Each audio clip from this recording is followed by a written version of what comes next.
Hi friends, welcome to my channel. Friends, ఈరోజు నేను మీతో షేర్ చేసుకునే టాపిక్ ఏంటంటే హెర్బేరియం షీట్స్ ఎలా తయారు చేసుకోవాలి, అలాగే ఏమేమి తయారు చేయాలి అనేది ఈరోజు మీతో షేర్ చేసుకుంటున్నాను.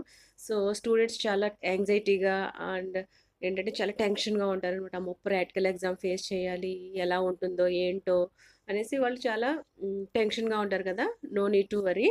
సో మీరు ఫస్ట్ ఇయర్లో చదువుకున్నది, సెకండ్ ఇయర్లో చదువుకున్న టాపిక్స్ మీద మీకు ఎగ్జామ్ ఉంటుంది కాబట్టి, ప్రాక్టికల్ ఎగ్జామ్ బేస్ అయి ఉంటుంది కాబట్టి no no no need to worry. మా ఫ్యామిలీస్ ఏంటవి? Fabaceae, Solanaceae and Liliaceae, 3 families నుంచి మీరు హెర్బేరియం షీట్స్ అనేవి తయారు చేయాలన్నమాట.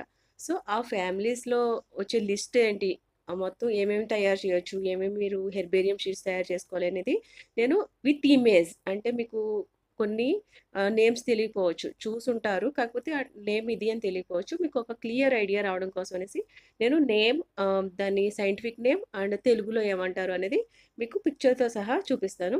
ఇంకొకటి ఏంటంటే, ప్రెస్ చేసుకునేటప్పుడు హెర్బేరియం షీట్ ఎలా ప్రెస్ చేయాలి, ఎలా తయారు చేసుకోవాలనేది ఒక వీడియో అయితే చేశాను నేను. ఆ లింక్ నేను డిస్క్రిప్షన్లో షేర్ చేస్తాను. అండ్ ఇంకొకటి ఏంటంటే, మీరు హెర్బేరియం తయారు చేసుకునేటప్పుడు మీరు ట్విగ్ విత్ ఇన్ఫ్లోరసెన్స్, అంటే మీరు ఫ్లవర్స్తో ఉండేటట్టు మీరు హెర్బేరియం షీట్ తయారు చేయాలన్నమాట. ఒకవేళ కొన్ని కొన్ని వాటిలో కుదరదు, లైక్ అలోవెరా ఉందనుకోండి, దాన్ని ప్రెస్ చేయడం చాలా కష్టం ఇన్ఫ్లోరసెన్స్ అంటే. సో మీరు ఏం చేస్తారంటే, అది లోపల జెల్ ఉంటుంది కదా, దాన్ని 2 హాఫ్స్ కింద చేసేసి టిప్ దగ్గర కొంచెం పీస్ తీసుకుని లోపల జెల్ అంతా తీసేసి దాన్ని హెర్బేరియం షీట్ కింద అదే ప్రెస్ చేసి తయారు చేయండి. ఓకేనా? సో ఇన్ఫ్లోరసెన్స్ అయితే కంపల్సరీ ఉండాలి. ఆ, దీనికైతే మీరు ఏం చేస్తారు, ఇన్ఫ్లోరసెన్స్ పక్కన పెట్టి జస్ట్ అలోవెరా చిన్న పీస్ జెల్ అయితే తీసేసి దాన్ని ప్రెస్ చేయండి. ఇంకొక టిప్ ఏంటంటే, మీరు హెర్బేరియం షీట్ తయారు చేసేటప్పుడు దానిపైన ఎటువంటి తడి, అంటే మాయిశ్చర్ అది లేకుండా చూసుకోండి. మీకు తడి ఉందనుకోండి, మీరు ప్రెస్ చేసిన తర్వాత ఏమవుతుందంటే దాని మీద ఫంగస్ వచ్చేస్తుంది అనమాట, బూజు వచ్చేస్తుంది. సో బూజు రాకుండా ఉండాలి అంటే దానిపైన ఎలాంటి వాటర్ అది లేకుండా చూసుకోండి. సో కొంచెం ఆరబెట్టి తర్వాత ప్రెస్ చేయండి. సో ప్రెస్ చేసేటప్పుడు నీట్గా ప్రెస్ చేయండి. నెక్స్ట్ కింద ఒక పేపరు. సో ఆల్రెడీ నేను ప్రొసీజర్ ఏంటనేది వీడియో చేశాను కదా, ఇప్పుడు మళ్ళీ చెప్పి టైం వేస్ట్ చేయడం ఎందుకు, ఒకసారి ఆ వీడియో చూడండి. నెక్స్ట్ ఇంకొకటి ఏంటంటే, 3 ఫ్యామిలీస్ ఉన్నాయి కదా, సో ఈచ్ ఫ్యామిలీ నుంచి 5 షీట్స్ తయారు చేయాలన్నమాట. సో మీకు ఒకవేళ ఒక ఫ్యామిలీ నుంచి ఓన్లీ త్రీయే దొరికాయి, మీకు 3 అవైలబుల్గా ఉన్నాయి, ఇంకో 2 దొరకలేదు అనుకున్నప్పుడు ఇంకొక ఫ్యామిలీలో 5 బదులు ఇంకొక ఎక్స్ట్రా 2 షీట్స్ తయారు చేయండి. ఓకేనా? టోటల్గా మీరు 3 ఫ్యామిలీస్ కలిపి 15 షీట్స్ తయారు చేయాలన్నమాట. ఓకేనా? సో టోటల్గా 15 షీట్స్ రెడీ చేసుకోవాలి. నెక్స్ట్ ఇంకొకటి ఏంటంటే, మీకు ఫెబేసి ఫ్యామిలీ నుంచి టెప్రోషియా పర్పూరియా అనేది ఉంటుంది. ఇది కంపల్సరీ మీకు ఈ లిస్ట్లో ఉండేటట్టు చూసుకోండి. టెప్రోషియా పర్పూరియా కంపల్సరీ హెర్బేరియం షీట్ తయారు చేయండి. మీకు ఇంకో సజెషన్ ఏంటంటే, ఎవరికైతే అవైలబుల్గా ఉన్నాయో వాళ్ళు మీకు లేని వాళ్ళకి షేర్ చేయండి. వాళ్ళ దగ్గర ఏదైతే అవైలబుల్గా ఉందో అది మీరు తీసుకోండి. ఇలా ఒకరితో ఒకరు షేర్ చేసుకోవడం వల్ల మనకి ఈజీగా వర్క్ అవుతుంది, అలాగే బాగుంటుంది కదా. టెప్రోషియా పర్పూరియా అనేది కంపల్సరీ మీకు ప్రాక్టికల్ ఎగ్జామ్లో టాక్సానమీలో కంపల్సరీ వచ్చే ఛాన్స్ ఉంది కాబట్టి దీన్నైతే కంపల్సరీ మీరు హెర్బేరియం షీట్ తయారు చేయండి. అలాగే నెక్స్ట్ సొల్నేసీలో దతూరా మెటల్, ఇది కూడా టాక్సానమీకి వస్తుంది కాబట్టి ప్రాక్టికల్ ఎగ్జామ్లో వచ్చే ఛాన్స్ ఉంది కాబట్టి ఎక్కువ ఇంపార్టెన్స్ ఉందన్నమాట. అందుకని దతూరా మెటల్ కూడా షీట్ని తయారు చేయండి. ఓకేనా? ఈ రెండు అయితే కంపల్సరీ ఉండేటట్టు చూసుకోండి. సో ఇంకా ఇప్పుడు ఆ షీట్స్ ఏంటి, ఆ నేమ్స్ ఏంటి, అవి ఎలా ఉంటాయో 1 బై 1 చూసేద్దామా? Okay, let's start.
ఫ్రెండ్స్ ఇంకొక విషయం ఏంటంటే, మీరు హెర్బేరియం ఇప్పుడే రెడీ చేసుకొని ఉంచుకోండి. మేబీ మీకు ప్రాక్టికల్ ఎగ్జామ్స్ ఫిబ్రవరిలో ఉంటాయి కాబట్టి, అదేదో మీరు ఇప్పుడే చేసుకోండి. అప్పుడు హడావుడిలో మీకు ఇప్పుడు అవైలబుల్‌గా ఉన్న ప్లాంట్స్ అన్నీ ఇవన్నీ అవైలబుల్‌గా ఉంటాయి. ఇవన్నీ ప్రెస్ చేసుకొని ఇప్పుడే పెట్టుకోండి. అప్పటికప్పుడు అంటే మీకు ప్రెస్ చేసి ఇలాగా సేవ్ చేసుకోవడం టైం ఎక్కువ తింటుంది. అందులోని ఎగ్జామ్స్ దగ్గరకొస్తాయి కాబట్టి, ఆ టెన్షను లో మీరు సరిగ్గా చేయలేరనమాట. సో, ఇప్పుడే ప్రెస్ చేసేసుకొని హెర్బేరియం సీడ్స్ ఇప్పుడే రెడీ చేసేసి ఉంచుకోండి. ఓకేనా? సో, ఇది ఫ్రెండ్స్ ఈరోజు వీడియో అయితే. మీకు ఏదైనా డౌట్ ఉంటే ఓకేనా? ఆహ్, నాకు కామెంట్ సెక్షన్‌లో షేర్ చేసుకోండి. షేర్ చేస్తే నేను దానికి రిప్లై అనేది ఇస్తాను. ఓకేనా? నెక్స్ట్ వీడియోలో బోటనీ ప్రాక్టికల్ ఎగ్జామ్ ఎలా ఉంటుంది? ఓకే. మోడల్ ఎలా ఉంటుంది? ఎగ్జామ్ ఎలా ఫేస్ చేయాలి అనేది షేర్ చేస్తాను. అలాగే నెక్స్ట్ జువాలజీ ఆల్సో. ఓకేనా? జువాలజీ ప్రాక్టికల్ గురించి, అలాగే బోటనీ ప్రాక్టికల్ గురించి షేర్ చేసుకుందాం. ఓకేనా?